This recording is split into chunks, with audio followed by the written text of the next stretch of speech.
morning, everyone. A very warm welcome to day 4 of our Gyan course 2025 about artificial intelligence and machine learning algorithm, a comprehensive study. We hope you all are having a wonderful learning experience in the past 3 days where we have explored various areas about artificial intelligence, machine learning, deep learning, large language models, and so on. Let us gear up yet another day of knowledge sharing and deep insights. Our first session of the day will be conducted by Professor Anu Gokhale. She will be leading us into a discussion on mechanisms for continuous assessment of AI outcomes and how to apply them in various research works. Let us welcome Professor Anu Gokhale with a big round of applause. Thank you. Thank you.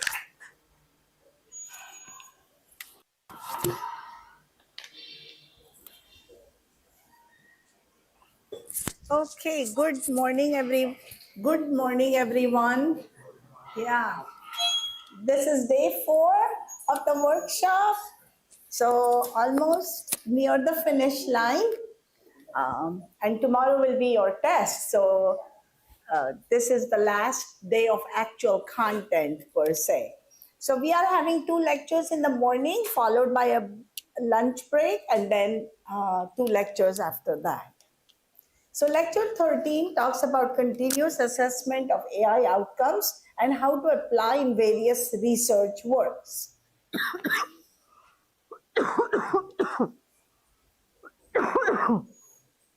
Excuse me for my really bad cold. I caught it actually on my way somewhere and it has been really bad. Okay, as always, we are going to prepare ourselves, body, mind, spirit, with a 1-minute silence.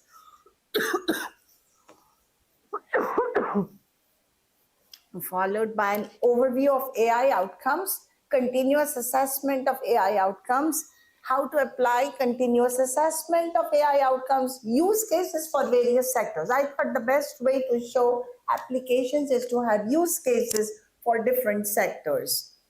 So we will talk about the public transport sector, public works, agriculture, energy, retail, and public health. Okay? And then finally wrap up and takeaways. So let's begin with our first activity, which is the 1-minute meditation. Begin to see yourself as a soul with a body rather than a body with a soul. And Wayne Dyer is a well-known, I should say, spiritual person. He is no more, but he has been in the 1990s to, I think he passed away in 2015 or 2017, so pretty recent. A lot of books. He's highly regarded. Many of his books are online, available to read online. So that's why I thought I should bring somebody, from the US. And he has traveled to India. He has traveled to Nepal and China. And, so he talks about Patanjali. He talks about Lao Tzu from China. So, pretty enlightened person. And so I thought I would introduce him to you. So let us prepare ourselves, body, mind, spirit, with a 1-minute silence. And let me begin with a timer at my end. Okay.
Okay, so let's begin with an overview of AI outcomes. You may remember that that's what we did in the yesterday morning. We talked about AI outcomes, correct? What were the different types of AI outcomes? Oh, yeah, sorry.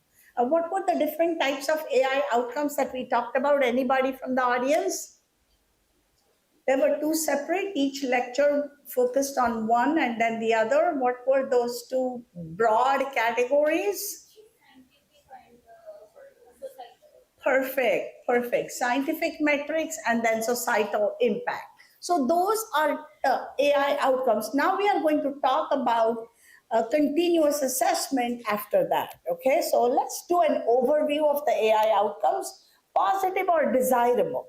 What are some positive or desirable outcomes of AI? Increased efficiency.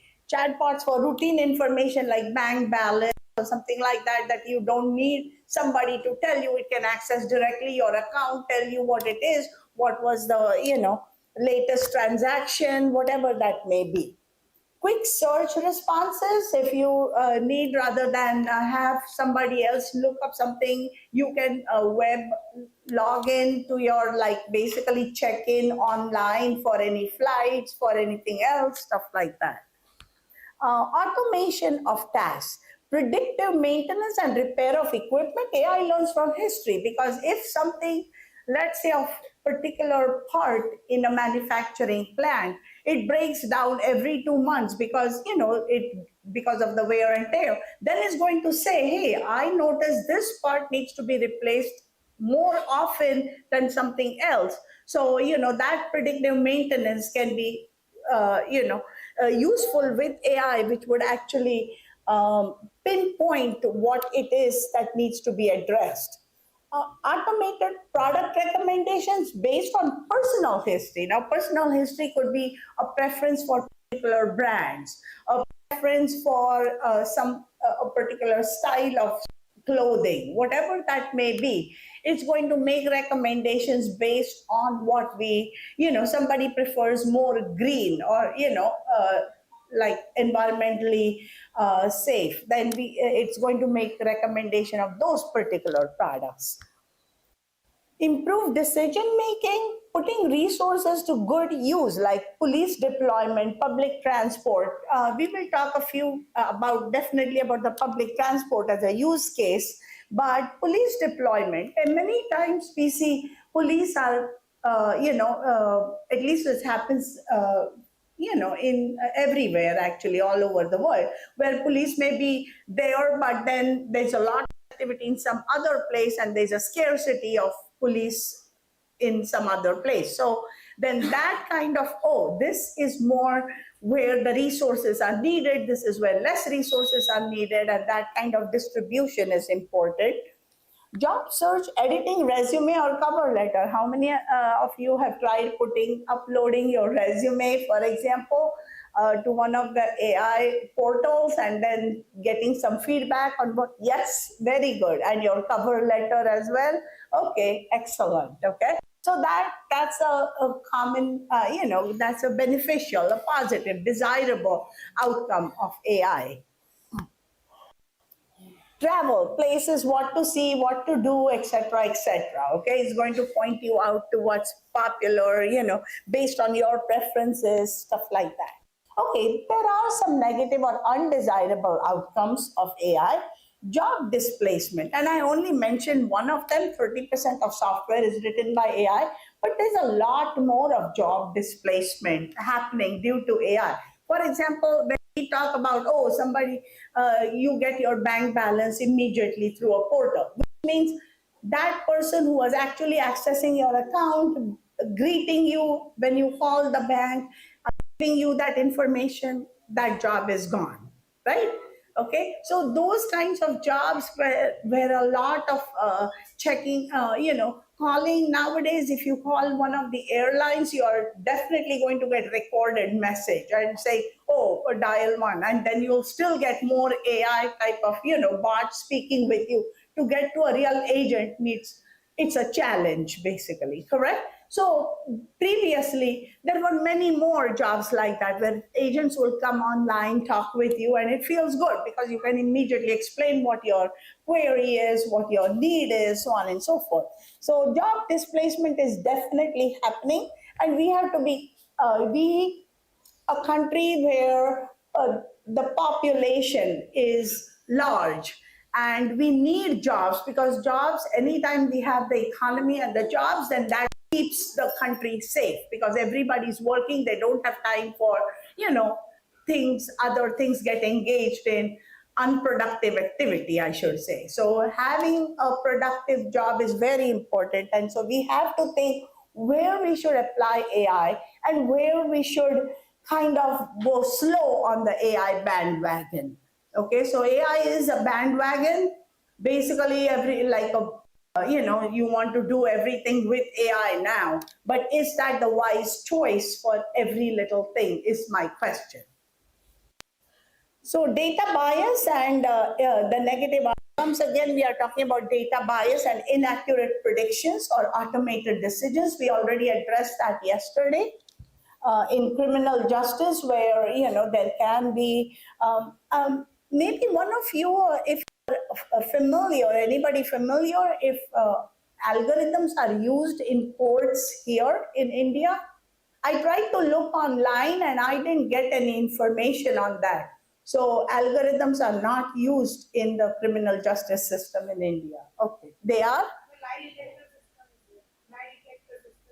lie detector, right? Lie detector has been around for a long time, right?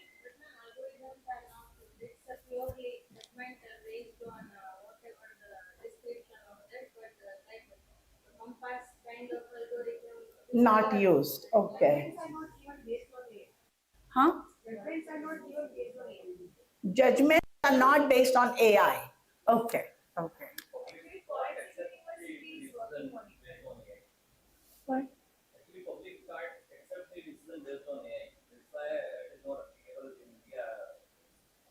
Because public will not accept. Okay. Okay. Okay.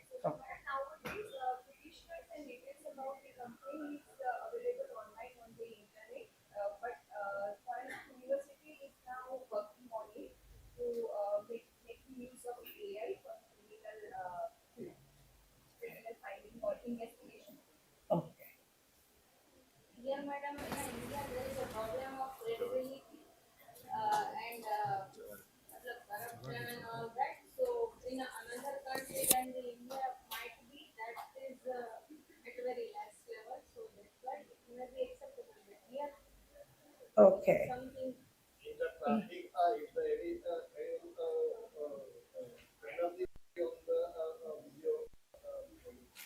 Oh, there will be video recording of what happened.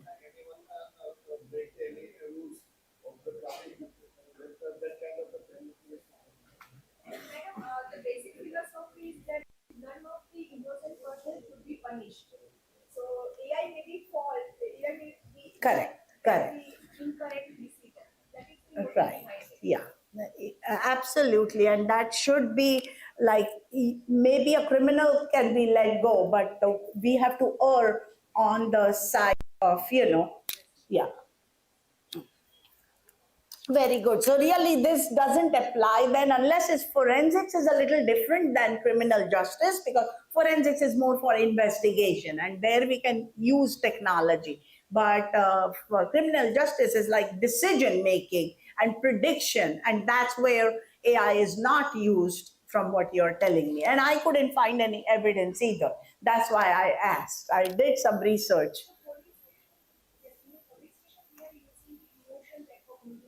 Yeah. Okay. It is kind of psychological test. So for a psychology identification, some tools might be used, but not exactly for mapping to that criminal justice. Not for sentencing purposes. To add on to that, I guess one of the major challenges in implementation will be the implementation body, the judiciary body itself. If they are corrupt, they themselves are biased. They are biased. If AI is not biased, then it will be issue for them. Got it. interesting. But that is reality sometimes. Yeah. In India, that is reality. Otherwise, AI, whatever that I have after your session, just I have googled it in a foreign countries other than US and all that. They are taking help of that and they are very in a subordinate way helping. The AI is saying that, that is saying that. So that set will be there and some reason will be there. But here, because of all that, it might not be useful because it's a bias. Right, right. Okay, very good. Okay, hiring and promotion, we talked about that. Like I gave an example of Walmart, and that's only one of the examples that where they use VR and AI and augmented recordings, I should say, for everything, for hiring, especially for promotions and retention. But is anything like that used in businesses? I'm curious. Here, any businesses use that? No, it's mostly just observations, right? Human observations for hiring. Okay. Or promotion. Suppose there is two to three vacancy in any field, and more than half of the applications are then for business filtering, they are using AI tools. Oh, for resume tracking or something like. Okay. Admissions to colleges, use of AI is prominent in the US, but I believe here it's mostly just pure test results and then they are posted and everything goes by that. Okay, perfect. So potentially compromise intellectual property. So, the inaccurate predictions or automated decisions really have less applications for India only because it's not used that way. Okay. So potentially compromise intellectual property. Let's talk about that. All documents saved in the cloud can be accessed by AI algorithms, right? Anything we might think, oh, I didn't upload it to anything. I just kept it on my cloud, my private drive. Private drives are easily accessible. There is nothing that stops AI from looking at what the data is, so on and so forth. So, uh, I mean, that is where the IP comes into play, like how much of the ideas can be, remix is pretty much very similar to stealing from here and there. And whatever there is a rule, I think 10% or something like that has to be, new or something. And then it's just a remix, right? So, and those are popular. People are making money on that. So there is only so much that we can do about intellectual property is what I was trying to say. Okay, so you have to decide how much of it you want to share in a public forum. Privacy and security. In the US, I can say that all the stadiums have tons and tons of cameras all the time. Okay, you go to a football game, you go to any game, basketball, whatever, anything. Malls have tons of cameras everywhere. So there is no real privacy. And they cite security as a reason for having those cameras everywhere. So the privacy is minimal. Also, whenever we carry our phone, I know the location can be tracked no matter what, right? Where we are going, what we are doing, who we are calling, etc., etc. So with this digital technology, I would say we have very little privacy. And security depends. I mean, just the fact that there are webcams, so we might not have a threat from outside, somebody coming in.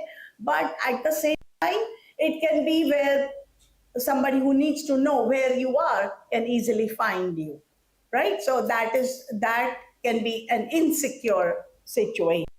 So we have to any comments of privacy and security as it applies to the Indian or environment. Any comments? Madam, I think none of the component system is 100% secure, right? So we need to develop or we need to apply certain security algorithms on it. Like an example, wherein our data is available on a cloud. Now, for example, if any private company is managing the cloud, and even though the compliances and certificates, they release the information about the customer. in that case, it will be difficult even for the government and the person whose data is going to be revealed on the public domain. So, and here we need to have some certain laws and legal implications for this. So, yeah, we will be talking about legislation in a short while, actually. So, okay, so personal data can leak into AI models, like your personal data, meaning your name, your whatever, your Aadhaar card number, right, and stuff like that. It's easily accessible. And that can be a threat. I mean, there have been cases in the US where sadly it's the older senior citizens who are scammed by scam artists basically for money, and so it can happen where it's a sad situation. Okay, so we have to be careful about protecting the population, the vulnerable population, I should say. Okay, so whatever apps you develop, whatever you see happening in society, it is our job to be aware of, hey, is this safe for everybody? Or is there something I can do as my part of the social service of protecting the community and the vulnerable among us? Okay. So we talked about now we talk about continuous assessment of AI. We just had an overview of AI outcomes. Let's talk about the framework for continuous assessment. Okay.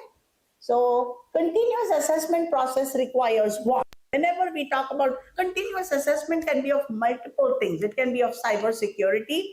It can be of computer networks, like how well they. You might be aware that there are service level agreements between network provider and the client, the customer. Okay, are you aware of what I'm talking about? Yes. Okay.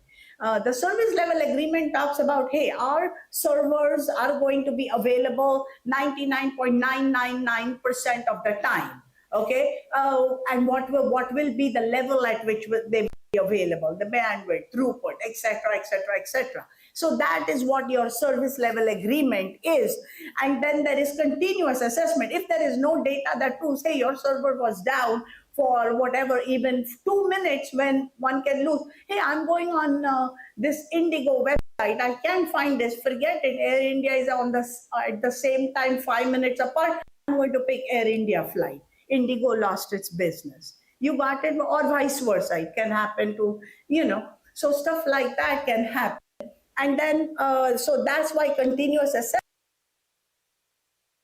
However, there's a lot of investment needed in terms of all types of resources, including monetary or economic resources.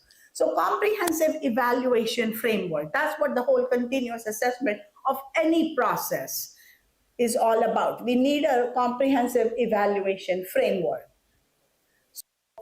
For any framework, we need very clear and narrowly defined objectives. I'm more talking in more general terms, not just for AI systems, because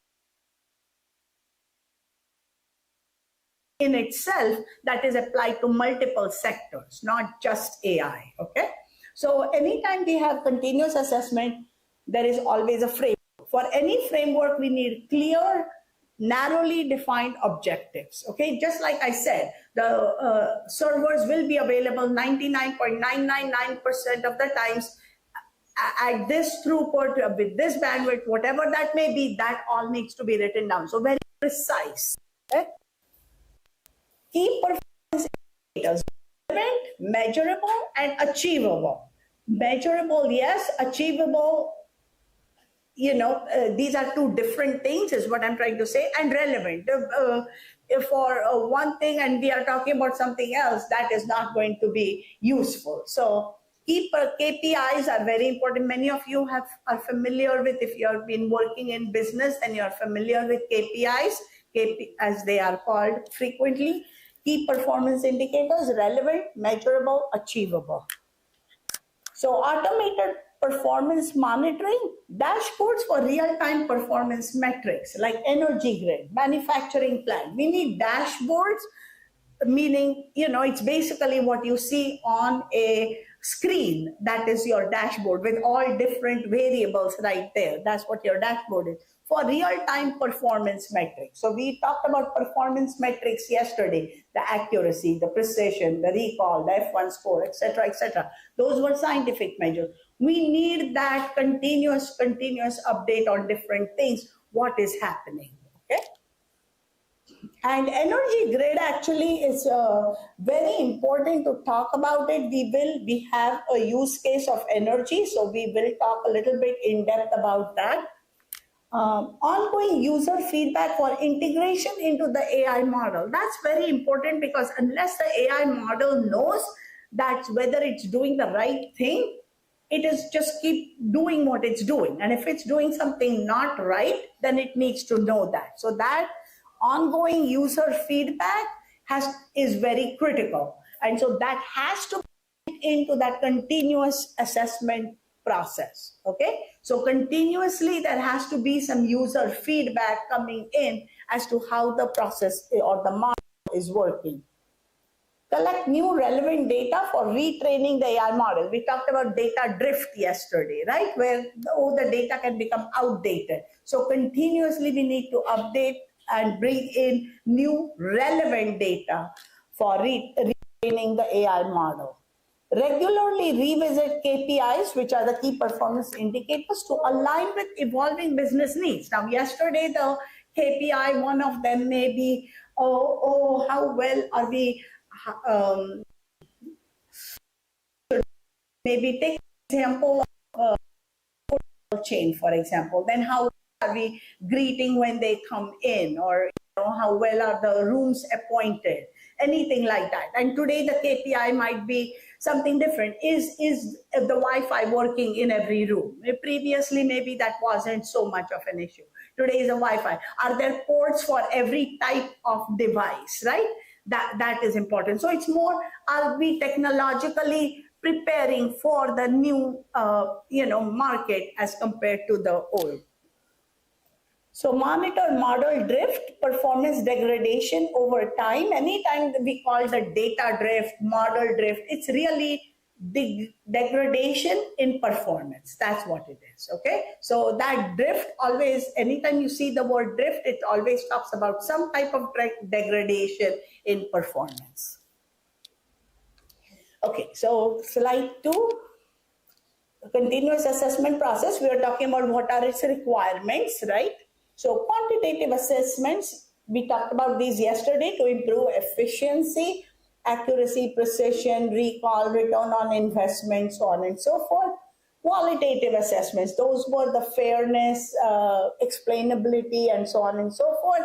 And for that, we need expert reviews. So how do we measure whether something is, fair? For fairness, we need an expert to come in and say whether this particular algorithm is fair or not, okay? So that would be our qualitative assessment. And stakeholder feedback on AI performance. Anytime an AI product is used, whoever it is used for needs to be consulted on, hey, is this useful to you? Can anyone give an example of an AI product used in India that has been a success or maybe not been a success? Either way. Any AI product introduced recently in the last 2 years, 3 years maximum, that where you can say, oh, nothing for rural areas or nothing for urban either, no AI product that you can think of that was used, that was introduced? That's okay. If you think of it later, bring it up, okay? So governance framework is very important. What is governance framework? That has to be, governance is nothing but what government do. Okay, governance and government, they are basically, governments govern, as they say, okay? So governance is the governance framework is how are you going to govern, how are you going to administer, how are you going to manage something? That's what governance framework is. So for that, what do you need? Periodic audits and checks to ensure AI is compliant and accountable. So a big factor of it is accountability. Later on, I have a little video you will see when we talk about legislation, okay? It is about accountability, businesses being held accountable for their AI portal, Okay. Culture of continuous improvement. Why do I call it a culture? Because continuous improvement is great on paper. We write, oh, continuous learning, right? I mean, it's common for us to say, oh, continuous learning, we are basically learners for life, right? Lifelong learning. We talk about that. But is it actually being done? Are we actually updating the curriculum that we teach? Okay, the content that we teach. Even if the curriculum, like the curriculum, at least in the US, it takes at least 1 to 2 years to get a new updated course go across. So we, rather than do that, we do that every 3 to 5 years. But in the meantime, we are continuously updating the content. So then 3 years from now, we can say, hey, look, we need to update all this. We have been doing this for the last 3 years. So this course should be called by this name for this reason. Okay, so that kind of thing. How the reason I'm talking about education is because most of the audience here is participants here are faculty or in some way related to academics. So culture of continuous improvement applies to each one of us in the work that we do and in the work that we expect from others. Okay, so continuous improvement from students. The students one time, attained great marks on the test, done. It's not like that. Here is the person continuing to produce and apply themselves. Am I doing what I need to do? Not for my own benefit, but even for the benefit, because maybe there is no measure of how well the teacher is, I'm not sure. But, bringing in new content into the classroom, so on and so forth, maybe finding new labs to do something, new simulations for what are we doing for continuous improvement is my question that, I would ask myself all the time. Okay. So it is a culture.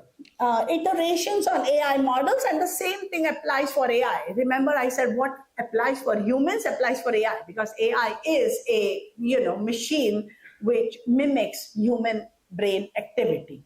So iterations on the AI models. What is it doing to keep itself up? Human oversight. And no matter what the AI does, there needs to be human oversight on what its outcomes are and how it is performing. Okay? So let's now talk about how to apply this continuous assessment of AI outcomes, use cases for various sectors. We'll begin with public transport. Okay? Very common in the US, in India, as opposed to the US, I was going to say, because there's hardly any public transport in the US. So let's talk about fleet management, trains and buses. Demand forecasting. How do you predict how many trains should run? How many buses should run? What should the routes be? Okay, that all is demand forecasting. So, or what can happen? Predict passenger volumes by time based on historical ridership data. That's where AI comes into play, because rather than a human sit with all the data, which is overwhelming, we can have the AI or the computer do stuff for us, the analytics for us. So that data analytics of when do we have the rush hour? What is the rush hour? And we have anecdotal things like I hear in Ahmedabad 7 to 9 p.m. Oh my God, all roads are busy. Okay, but are they really all roads? Are there some roads that are still empty, and can we change something? Okay, is the question. So predict passenger volumes by time based on historical ridership data. And you see the picture there, because that bus is overcrowded. And sometimes even if there is a seat inside, people will still sit on the top because they find it romantic, right? Okay, so I'm not ruling that out. Prevent overcrowding or wasted trips, because either it is overcrowding or wasted trip, right? If the bus is going empty, it's a waste, right? So increase service on busy routes and scale back on underutilized ones. So this is a classic use case for AI really, because there's so much data that can be available. It is hard for the human to, so you're not taking away a human job. You're actually making it better. the service can be better for society. So if there is something, someone be doing research, that's why I brought use cases that are applicable for the culture here. So you can say, hey, that might be interesting. Let me see if I can get data on that. Okay. So increase service on busy routes and scale back on the underutilized ones. Dynamic scheduling, routing, and pricing, and continuous monitoring of that. Dynamic scheduling is, let's say, dynamic scheduling would be, oh, there is a politician coming to town, and therefore one of the roads is going to be blocked. Okay, so we know that road, that is dynamic. So then in that case, what other roads should have more resources devoted to it to keep the traffic flowing? Okay, so that would be dynamic scheduling, routing, and then pricing. Pricing, do we want to provide incentives for people to ride in the public transport when there is less rush? So do we want to say, oh, if you go between 11 a.m. to 3 p.m., your ticket will automatically be half or something minimal, okay? So we encourage ridership. So people who are not really bound to go at 10 and come back at 5, they might say, hey, that might not be a bad idea. I'll try to go, I'll switch around. So, who have that opportunity. So is that a possibility? I'm simply asking questions and raising. It is for you to decide what is applicable to your environment. Monitor weather-related disruptions in service. Of course, there is rain, there is something else, so monitoring that. And there is a lot of weather-related disruptions always happening in the US because, flight delays are not uncommon, which means they are very common. Anytime there's a snowstorm, anytime there is heavy rains, anytime there are wildfires, and sometimes there can be, recently there was a dust storm, which doesn't happen frequently, but it happened. So, stuff like that. So the weather-related disruptions are quite a bit in the US, actually. Automatically adjust routes and schedules based on passenger demand. And prevent bus bunching where multiple buses arrive at a stop together. You probably have seen that, right?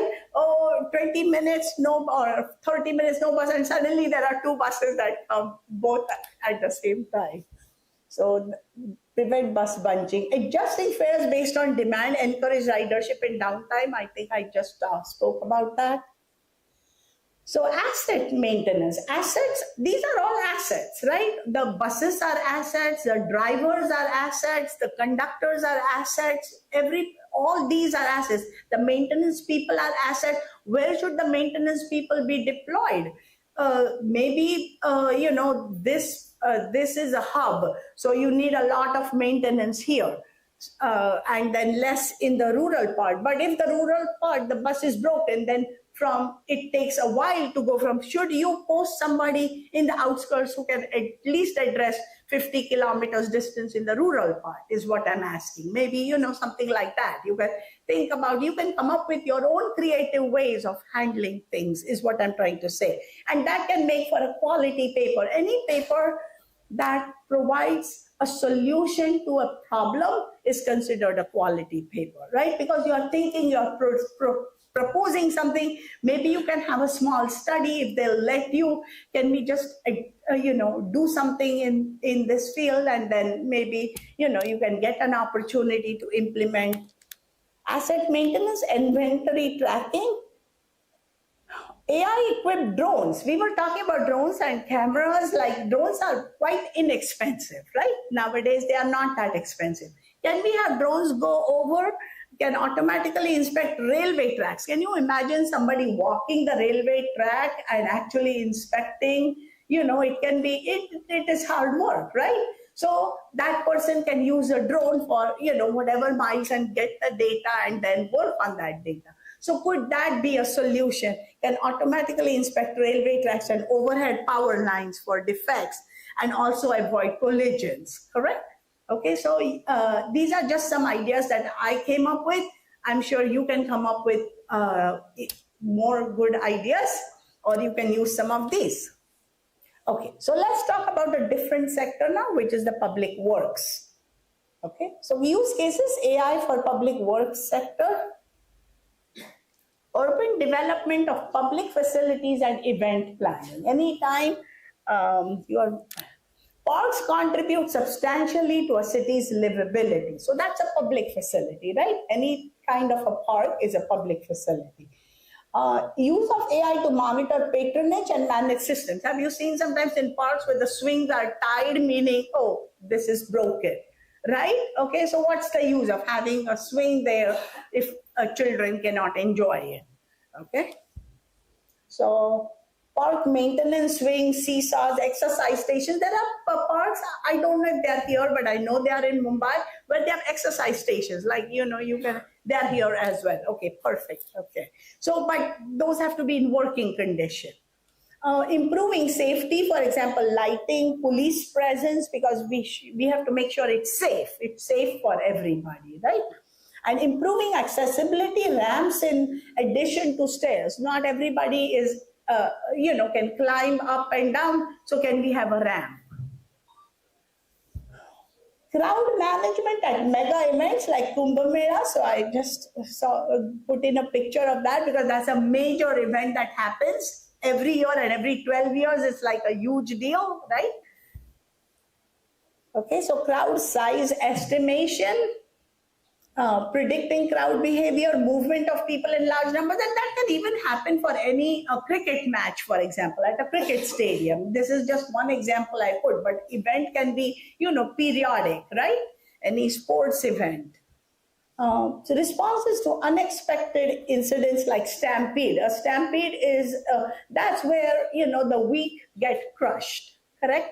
That happens in a stampede. So it is our responsibility to make sure that we are protecting the people who need protection.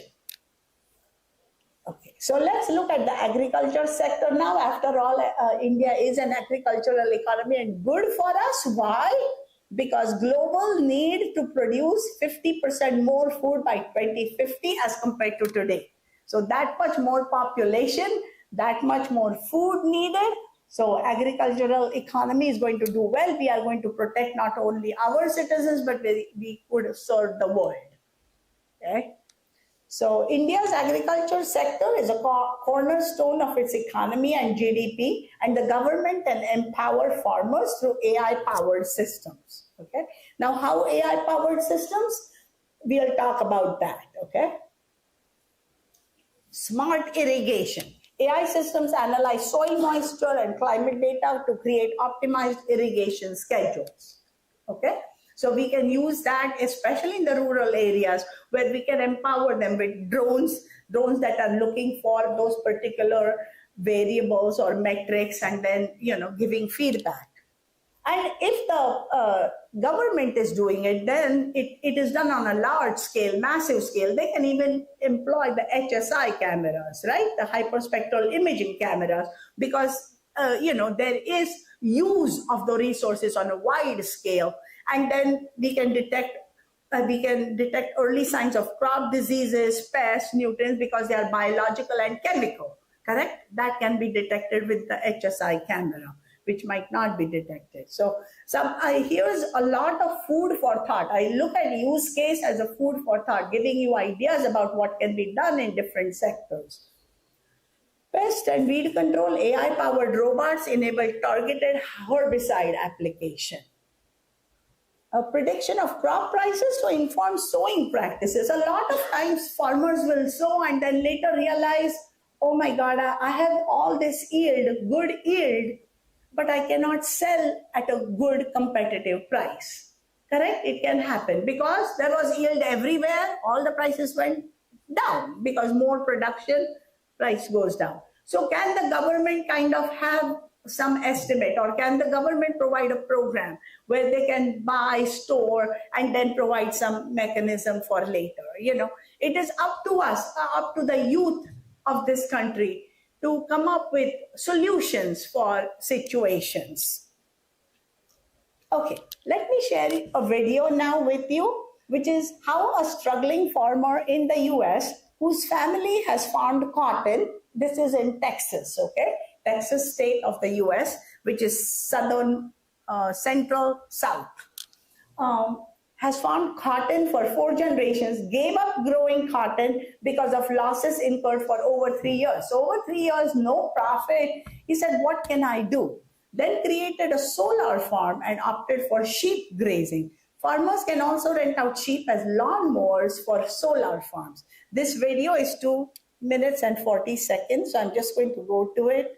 I think I have it in Firefox here. Are we ready, team? Texas is not only the top oil and gas producing state in the country, it's also among the nation's top solar energy producers. The solar farm boom in the Lone Star State has created thousands of jobs and unique opportunities. Here's Janet Chanley with tonight's Eye on America. And this is the best thing I've ever done. In a dusty Texas field, Jack Rain surveys his new crop. Sheep. Did you ever think this would be your industry? Never in my wildest dreams did I imagine that I would be a shepherd. The Rain family had farmed cotton for generations until 2 years ago when they gave it up for good. When did it hit you had to get out of that? After about 3 or 4 years of just not making any progress, just not even breaking even every year. I mean, we were losing money and that debt was rolling over, adding to it every year. So I had to look at doing something different. I had to think outside the box. So he became part of a growing trend, abandoning traditional farming for what's called solar grazing. Renting out cheap as lawnmowers for solar farms like this one near Waco. It's one of the largest in the U.S. with more than 1 million panels and owned by NL North America. Adam Sichir-Koplis runs the site. The sheep work when it's raining, the sheep work when it's muddy, the sheep work at night. These are your money. They are. The sheep do most of the work, keeping vegetation away from the panels, while their owners earn steady paychecks. So this is saving the solar company a lot. Yes. And it's making you a couple of dollars. It is. It's a good look. Farming has always been a gamble, but the odds have gotten worse. A 2022 USDA report found more than half of small and mid-sized farms in the U.S. operated at or near a loss. The small farmers going away. It's the big companies that are the bigger farmers are the ones that can farm a little bit better based on the economies of scale. Between low prices and small yields, Ring says if he'd grown cotton, he would have lost almost $200,000 last year. Instead, he cleared a profit of close to $300,000, raising 6,000 sheep across 20,000 acres. A growing business he can eventually pass on to his sons. This is sustainable. Absolutely. One is a college graduate, one is in college, and when he graduates, he's going to come to the farm as well. And there's plenty of work for all of us. Amid a changing landscape, making ends meet, while still staying rooted in the farm. For Eye on America, I'm Janet Shanley in Roseville, Texas. Okay. So that was just, Today, oh, September 17, Oh, wait. 1787, the delegates to the Constitutional Convention signed. so that was, any questions on that? Were you able to hear everything? Was it audible? Okay. Okay. So let's talk about, that was related to agriculture sector, where cotton was grown for like 4 generations, now gave up, stuff like that. So let's talk about the energy sector, AI for the energy sector.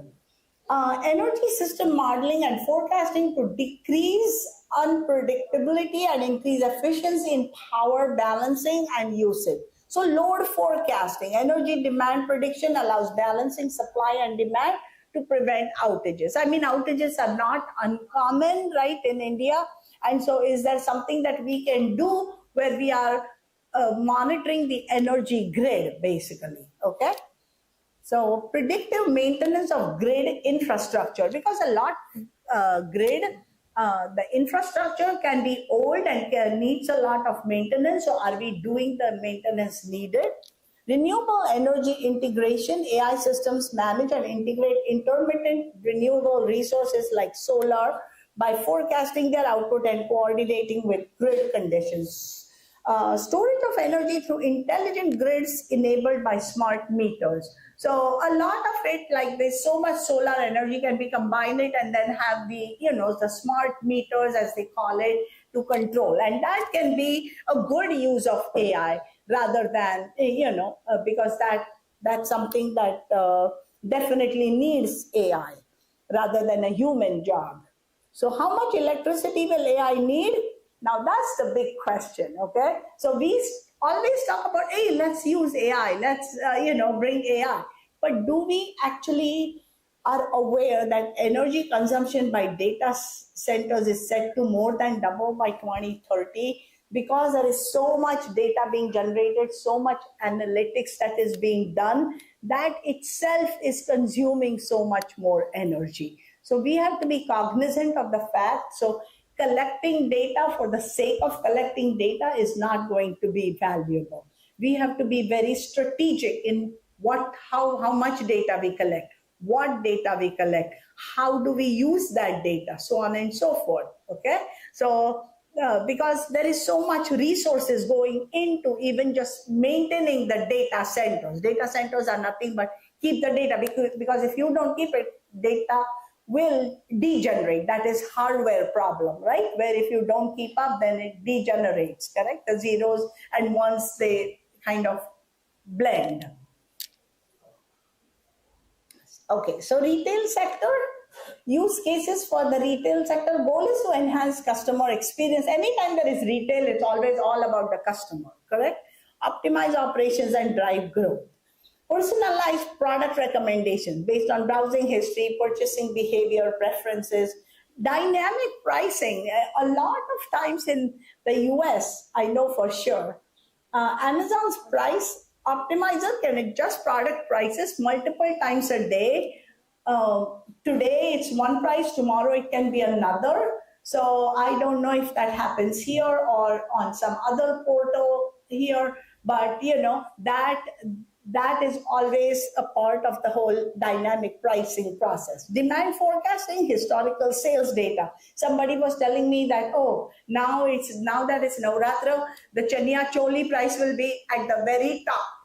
Then come Purnima, when, Garba, then no more Garba, no more Ras, then the Chaniya Choli prices go down, So that can be his trend, right?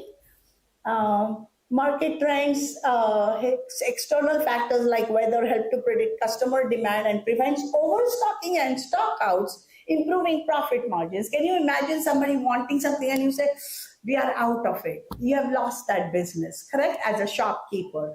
But at the same thing, if you are overstocked on one item, then it's like, oh my God, what do I do with all this inventory? Virtual try-on using augmented reality. I mean, it's not a reality yet, okay? But basically putting on clothes and saying, oh, how does this look on me, or how does that look on me? It could be makeup, it could be clothes, it could be, anything else. Automated customer service, virtual assistants for technical issues or chatbots. Okay, so all for the retail sector. Technical issues, especially with phones, if you have any type of a phone, then you will have technical support, right, to tell you what can be done. Okay, then let's go to the public health sector, which is the last sector. Then we have wrap up and takeaways. So AI for the public sector, basically AI in public health. There are multiple categories. Government role in addressing barriers to access healthcare. That's the biggest part, is the barriers to access. Okay, healthcare is available, but if I cannot access it, then what's the use? Correct? Okay, doctors are available, they are sitting, but hey, that doctor is 100 kilometers away. I cannot even reach that doctor. Correct? Okay, so, and that doctor may be sitting there and like with minimal patients. Okay. So we have to understand government role in addressing barriers to access healthcare. Rural areas suffer from poor connectivity and limited supply of healthcare professionals, and urban areas suffer from poverty. I mean, you go to an urban area and there are slum areas like in big cities, that is not unheard of, correct? develop and launch AI-powered telehealth platforms. Can we do something about the telehealth? Greater awareness of nutrition and health education. So do preventive medicine rather than, actual. So remote patient monitoring and specialist consultations, all that can be done empowered by AI or some type of a digital technology, correct? AI assisted diagnostics for rural general practitioners, because not all rural general practitioners are aware of what are the latest findings and so on and so forth. So if there is a AI tool that can be updated with new data that is coming in, new discoveries that are made, then it can help the rural health professional.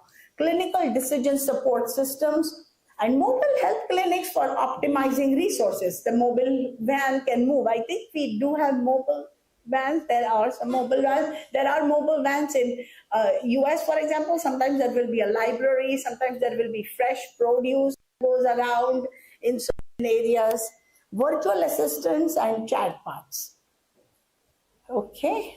Anything that this is harnessing AI for health, and this is a World Health Organization WHO video.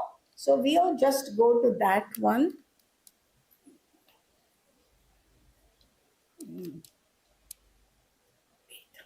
I'm just going to go.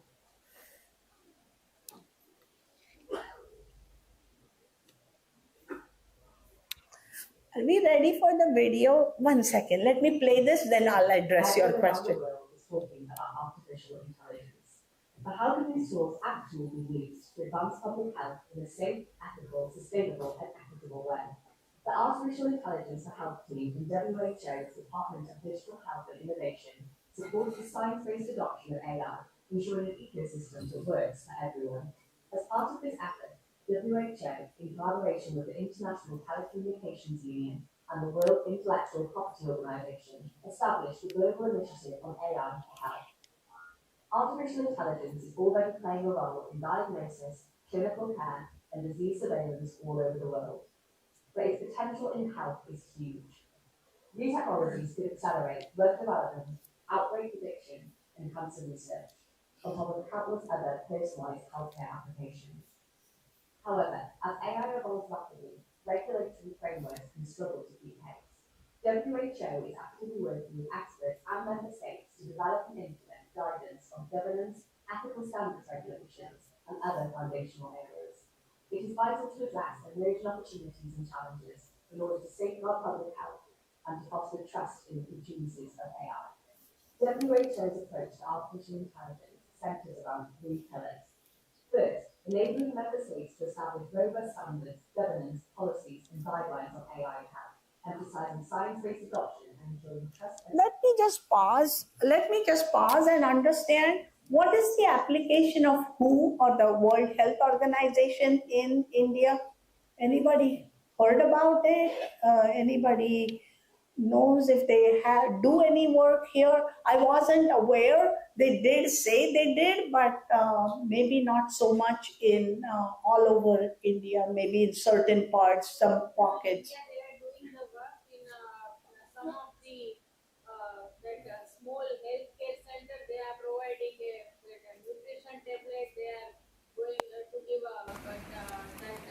jobs for the polio, some vaccination. Okay. So some kind of assessment, health assessment to the rural area. So all that stuff, some tablets related to iron and calcium, they are distributing.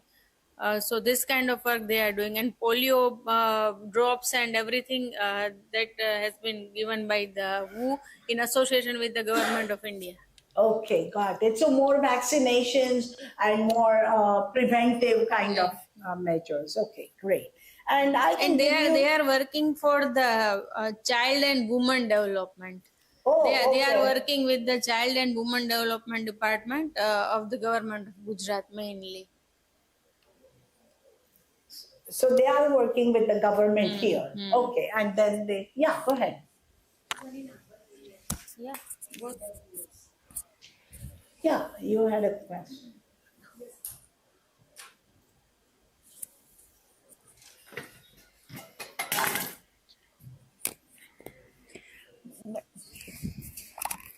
But my question is regarding the legal implications of using the AI tools in health sector. For example, if a doctor uses the AI tools just for taking the or a patient should go for the surgery or not, and during the surgery, if the person dies, it was be suggested him to take the to go for the surgery. Now,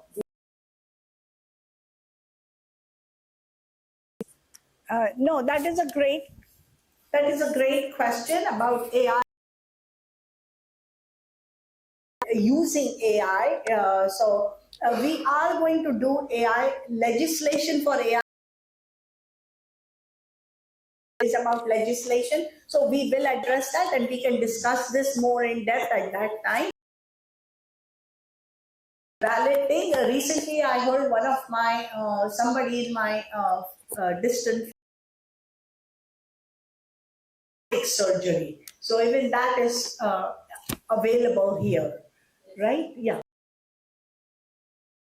That in the US, not in India till that it is available. Some students on a prototype basis they are giving. I have read one article that in US San Francisco and in Los Angeles, Waime kind of company is there, and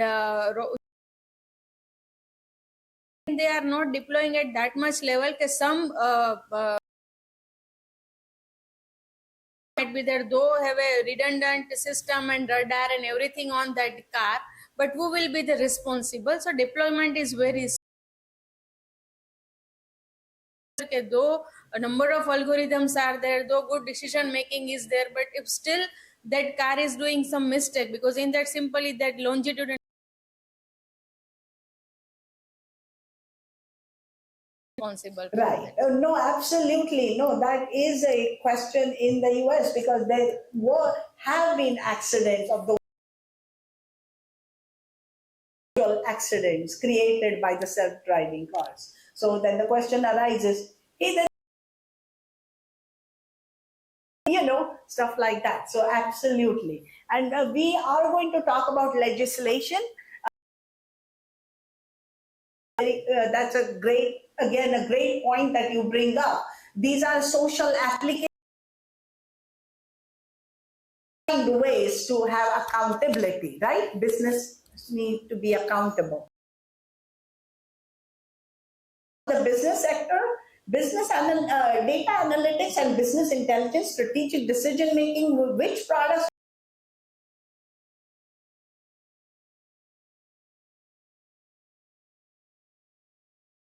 launch the movies. They look for, what would be the best time to launch. You don't want to launch like two top banner movies at the same time and whatnot, that kind of stuff.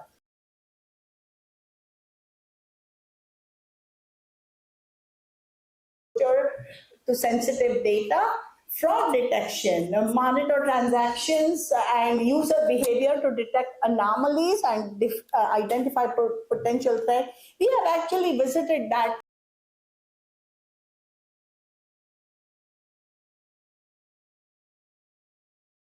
as use cases. Supply chain management, predictive analytics, forecast demand, allowing optimization of stocks and streamlining overflow, marketing, analyze social media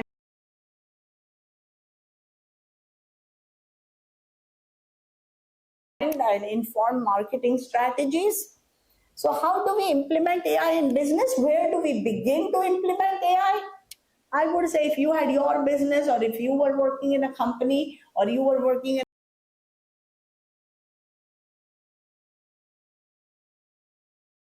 return on your investment. So look for where can I make immediate impact, even if the impact is small. The impact may be small, but it can be made immediately. Okay, think of those cases.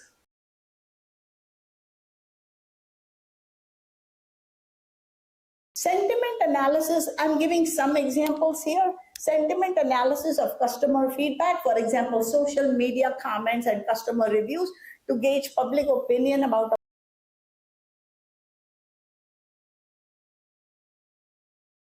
strategies. Oh, this product I don't like for this reason. Is there something that can be done to fix it? Okay, stuff like that. Generative AI for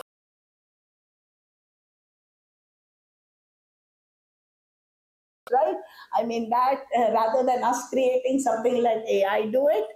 Predictive maintenance by using sensors, IoT devices. We haven't talked that much about IoT, but actually smart devices are being combined with AI to, so maybe that can be a future workshop or course.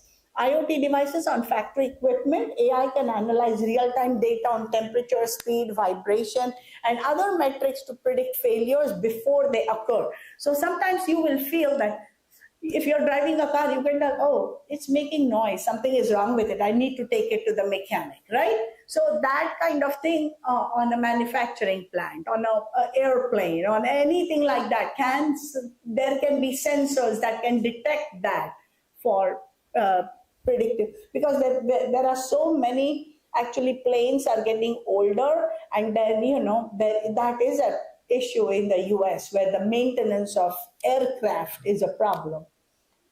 Okay, that concludes lecture 13. We will take a short 5-minute break, just enough for us to talk about tomorrow's, where you are the people or you participants are going to take center stage. Okay, so you will be up here, I'll be in your chair. So, and so I'm looking forward to it, where you will be presenting what you have learned, also combining it with whatever else you want to find.